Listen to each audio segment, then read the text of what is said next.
and welcome back to my YouTube channel. My name is Sierra, also known as C's Library, and this is the final installment for my book journaling for 2025 series.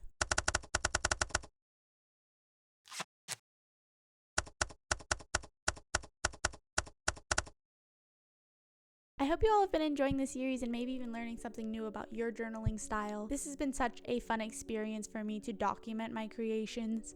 I've really loved making this series, so I hope you love it too. Don't forget to check out my Instagram at C's.library. I'm hosting a giveaway on there that I mentioned in the last video for a fully designed book journal that I've created.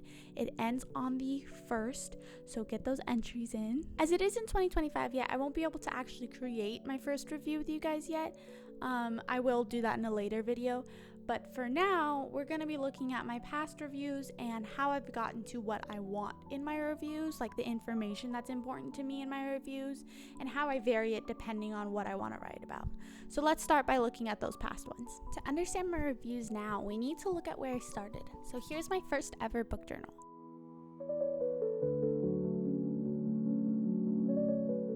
I started it with very minimal design reviews. I just printed out the book cover as a sticker and added all the information I wanted in little boxes that I outlined on my page. The information I included at the start was the title of the book, the author of the book, a little blurb of the book, some character notes broken up into different notes including ratings, backgrounds, and personalities, plot notes broken up into different notes including my favorite scenes and what surprised me, other works by the author, my favorite quote from the book, my rating of the book, and a little free write review. I like this method because everything had its spot when looking back, so I knew exactly where to find the information I was looking for.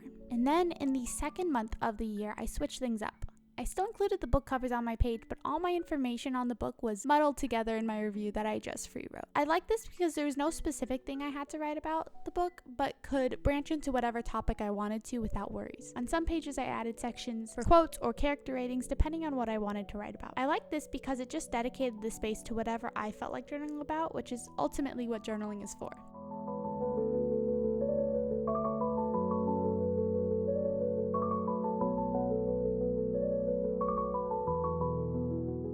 Some books, specifically manga or non-fiction, depending on how much I connected with it, I made the review only at half my spread because I didn't believe I should push myself to journal about something I just don't want to.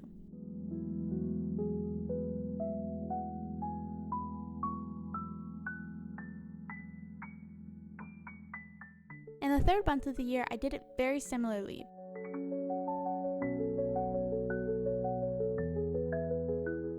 Then when I got to Divine Rivals, I recognized something I didn't need before. I wanted 2 spreads for this book so I could have a page full of all my thoughts and also a page just dedicated specifically to details on the book and my breakdown of the elements. I admit that these 2 are some of my least favorite spreads in this journal because it feels barely readable for a book I adored so much, but it taught me a lot about what I want to be writing about and the space I'll need to journal about the books I love. In April, I got experimental and wanted all of the section in one theme, which I had never done before. I liked all the color scheming going on, but I didn't like the designs on these pages much, so I'm not going to linger long on this. This was the start of me doing 2 spreads per book, one with a little cover image and call pile, and another dedicated to my free writing.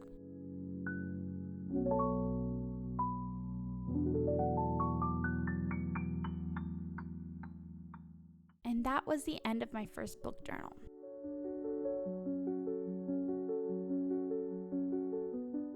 In my second book journal, I started to reincorporate that information spread with the boxes along with a free write page. So the information I included on that first spread for each book is a book title, the author of the book, the page count, my rating of it, the genre, the dates I read it, other works by the author, my call pile, quotes from the book, and character ratings / reviews.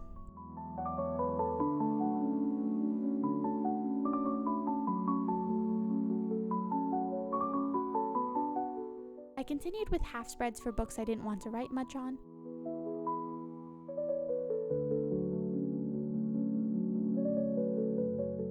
Then in June, I included mostly the same information in a less boxy format, which I liked, and made my character reviews section longer as I really wanted to dive into what I liked or didn't like about a character. I added some extra info like when the book was published and what I read it on, and again, another full spread for my free write reviews.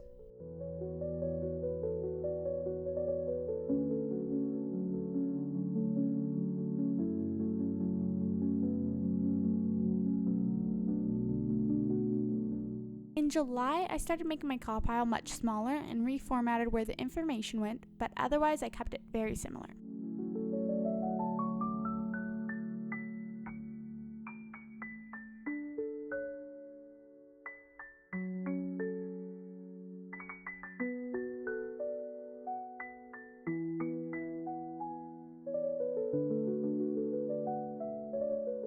At this point, I had it figured out, so August is just the same with different formatting to mix up the style.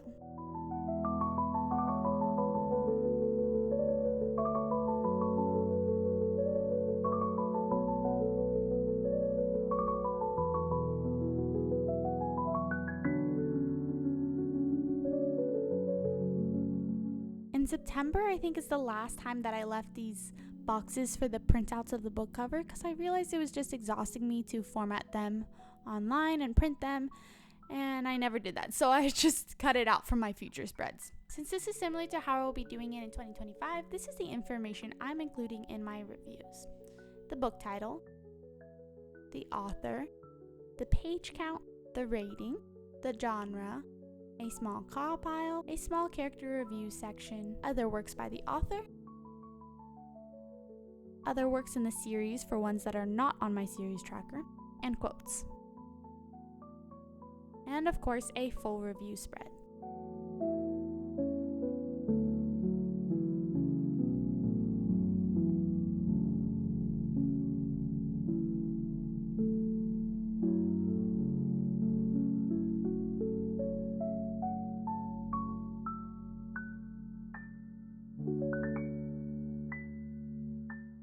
And for books I don't want to write about as much, I'll try to include the same information on a much smaller scale so I can free write my review as well.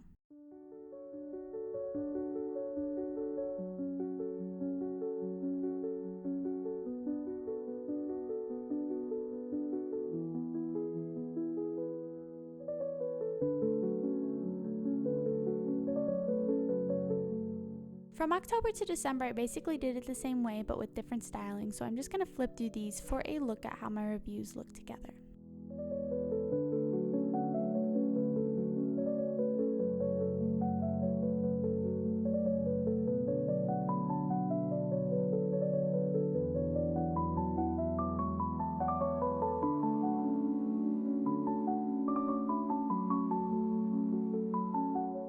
For nonfiction, I sometimes make a key takeaways page for things I want to remember from the book as well as my free write review. So basically, I just vary it to what I need or want to write about.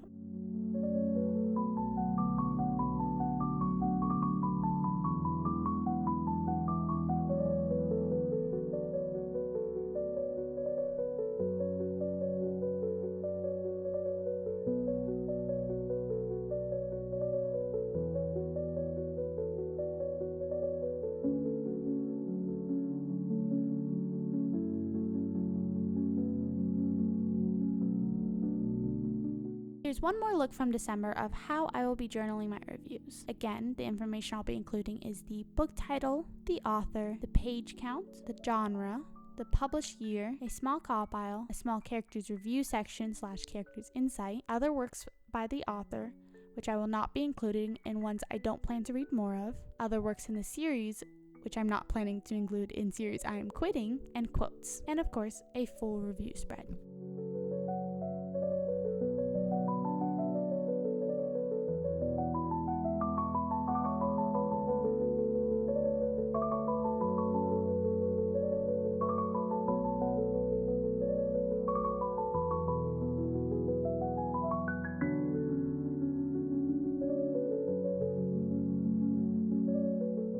So now you have a little bit of an idea about what I like to put in that first spread with the information, but let's talk about the free write section and what I like to talk about in that one. In the free write section, it's basically, as it's called, a free write, where I'm just free writing about whatever that surprised me or emotionally wrecked me.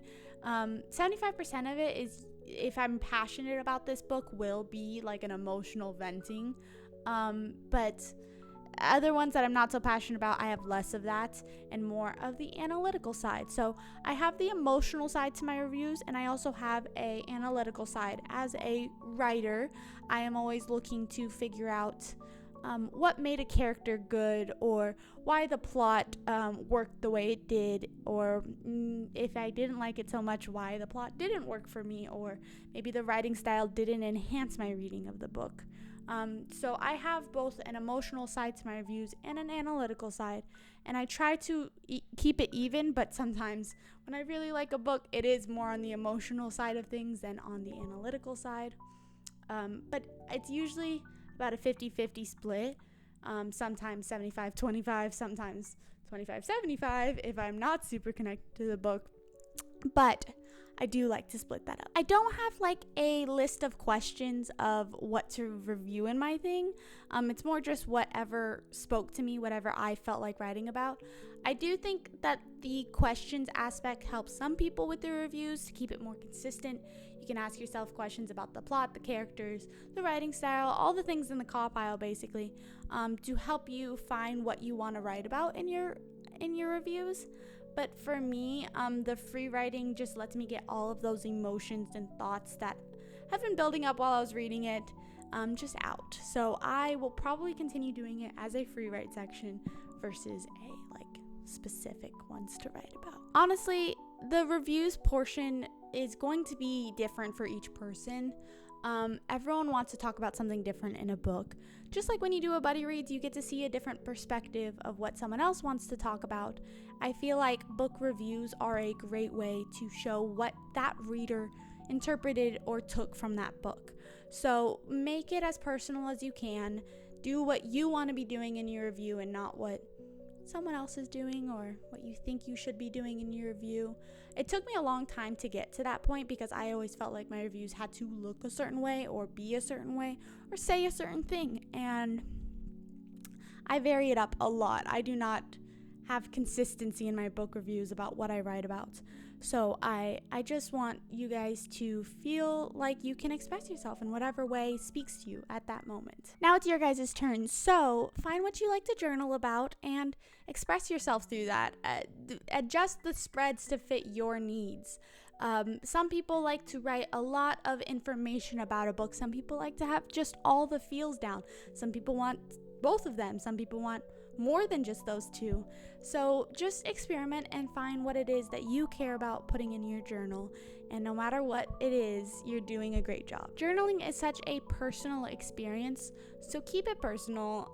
Find what you care about and just write what it is. And that's it for this series. Thank you so much for watching. I absolutely adore my 2025 theme in my journal, and I'm so excited to put it to use. I can't wait to see what you guys all create.